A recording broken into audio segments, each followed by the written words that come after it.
वक्त हमारे साथ दिल्ली से हमारे सहयोगी ऋषिकेश जुड़े हुए हैं, सीधे चलते हैं उनके पास।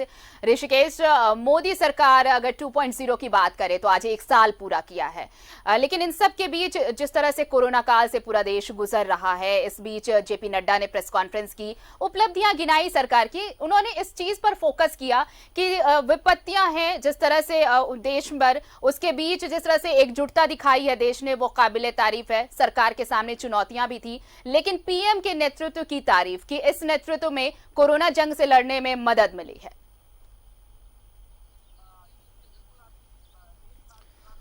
जी देखिए, बिल्कुल आरती, 1 साल पूरा कर लिया है और सरकार शुरू में जिस स्ट्राइक रेट के साथ आगे बढ़ रही थी, सरकार जब बनी 30 मई का 2019 को, जब प्रधानमंत्री 1 साल इसके पहले जहां पर मैं हूं, रायसीना हिल पे, जब यहाँ पे राष्ट्रपति भवन में जब शपथ उन्होंने लिया तो उसके बाद ताबड़तोड़ फैसले किए। पहला ही हैरान करने वाले फैसले, जम्मू कश्मीर से धारा 370 को हटाना था। अचानक से फैसला लिया गया था और लोगों को सदमे में डालकर ये फैसला लिया गया था और काबिले तारीफ की उसे सरकार पूरे तरीके से काबू में कर पाने में सफल रही है।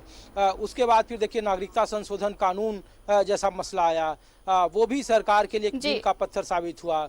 बैंकों का समन्वयीकरण हो रहा, जो अलग अलग बैंक थे। और आज जब बीजेपी के राष्ट्रीय अध्यक्ष जेपी नड्डा जब प्रेस कॉन्फ्रेंस कर रहे थे तो उन्होंने प्रधानमंत्री मोदी की पीठे थपथपाई। अमूमन सरकार और संगठन, सरकार के कामों का संगठन ने उसे कंप्लीट 10 में 10 नंबर दिए और उनकी उपलब्धियां गिनाई। बताया कि कैसे कोरोना के इस महादौर में प्रधानमंत्री एक महानायक की तरह उभरे हैं और आत्मनिर्भर भारत का उन्होंने संदेश दिया है, एक नया नारा दिया है। ग्लोबल लेवल पर कैसे खास करके अमेरिका और चीन के मुकाबले भारत ने लॉकडाउन करके अपने स्वास्थ्य का और अपने बुद्धि का एक परिचय दिया है, परिपक्वता पर परिचय दिया है। जी।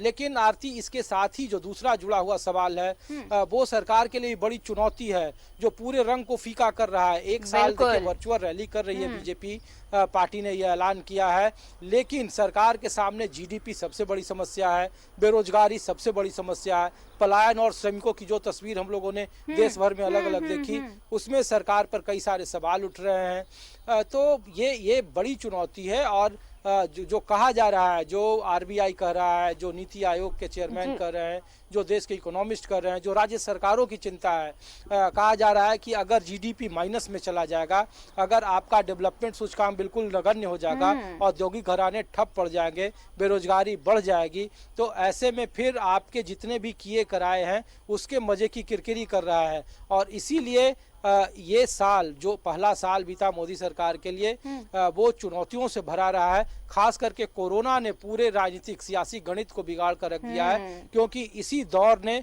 बीजेपी के साथ, जो खास करके जो आर्थिक मोर्चे पर जो बीजेपी की नाकामयाबी सामने आई है, उसको लेकर सियासत भी और लोगों को बोलने का मौका भी है। तो ये एक बड़ी चुनौती है, लेकिन सरकार की उपलब्धियां जरूर थी। जो शुरुआत में था 370 था, नागरिकता संशोधन कानून था, कूटनीतिक स्तर पर जिस तरीके से भारत ने कोशिशें की है उसका एक अच्छा माना जा रहा था। बैंकों का समन्वयीकरण किया गया, 20 लाख करोड़ का ऐलान किया गया, आत्मनिर्भर भारत बनाने का ऐलान किया गया, ये सब नारे रहे हैं, लेकिन खूबियों के साथ खामियां भी है और इसी का लेखा जोखा हो रहा है। बिल्कुल, यानी कि ऋषिकेश, इस चीज को अगर हम ऐसे समझें कि भले ही पार्टी आज अपनी उपलब्धियां गिना रही हो, सरकार की उपलब्धियां गिना रही हो, मोदी के कामकाज की उपलब्धियां गिना रही हो, लेकिन पिछला 1 साल जो बीत गया, अब वो बीत गया। आने वाले जो 4 साल हैं वो काफी अहम रहने वाले हैं पार्टी, संगठन और सरकार दोनों के लिए, क्योंकि चुनौतियां अब शुरू हुई हैं और ये चुनौतियां कम नहीं हैं। जैसे आपने गिनवाया, जीडीपी को ले लें आप, बेरोजगारी ले लें आप, प्रवासी मजदूरों का मसला ले लें आप, ये तमाम चुनौतियां हैं जिससे पार पाना होगा सरकार को, और ये अगले 4 साल ये तमाम चुनौतियां मोदी सरकार के सामने होंगी। बिल्कुल आरती, देखिए, जब प्रधानमंत्री पूरे देशवासियों को चिट्ठी लिख रहे हैं और पार्टी संगठन जो है वो उनके चिट्ठियों को घर घर तक पहुंचाने की कोशिश कर रहा है, तो इसके पीछे कोशिश वही। और जब कल प्रधानमंत्री 11 बजे मन की बात करेंगे तो सबसे ज्यादा चुनौती सरकार के सामने 2020 का ये काल है, क्योंकि ये बिल्कुल हैरान करने वाला था, आकलन से परे था। प्रधानमंत्री भी कई बार कहे सार्वजनिक मंचों से कि ऐसा किसी ने सोचा नहीं था कि इस तरीके की बातें आएंगी। और इस वक्त में सरकार के सामने जो देश की स्थिति है वो सबके सामने है। आपका मेडिकल सिस्टम देखिए कितना पोरेस्ट स्थिति में रहा है। अगर लॉकडाउन के बावजूद जिस तरीके के केसेस बढ़ रहे हैं, औद्योगिक घरानों की चिंता देखिए लगातार, चाहे एमएसएमई के मंत्री नितिन गडकरी हो या फिर कूटनीतिक स्तर पर रक्षा मंत्री चीन के साथ जो स्थितियां चल रही है उस पर अलग अलग मीटिंग कर रहे हैं। गृह मंत्री सभी राज्यों के मुख्यमंत्रियों से बैठक कर रहे हैं। सभी राज्यों की चिंता है कि आर्थिक हालात खोले जाएं। तो जो हमारे यहाँ एक फेडरल स्ट्रक्चर है संघीय ढांचे का, जिसमें राज्य और केंद्र सरकार मिलकर इस देश को चलाती है, उस पर कहीं ना कहीं अब एक जरूर किंतु परंतु किया जा रहा है। और सबसे बड़ा सवारी बेरोजगारी के इंडेक्स का है, रोजगार के ठप होने का है, औद्योगिक घरानों के इस खराब स्थितियों का है, और जीडीपी जो देश का एक आर्थिक फिगर पेश करती है उसमें सरकार के सामने कोई जवाब नहीं है।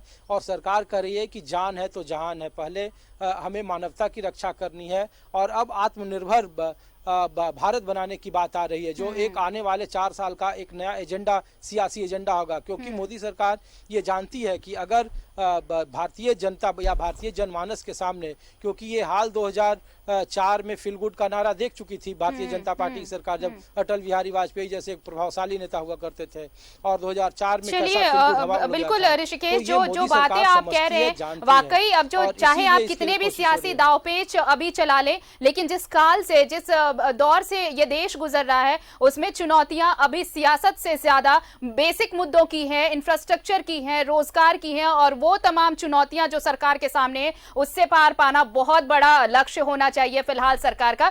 फिलहाल हमारे साथ तमाम बातचीत के लिए बहुत बहुत शुक्रिया ऋषिकेश आपका। तो भले ही सरकार अपनी उपलब्धियां गिना रही हो, लेकिन जो चुनौतियां हैं आने वाले वक्त में, उन चुनौतियों से कैसे निपटेगी सरकार, ये सवाल भी बरकरार है मोदी सरकार के सामने।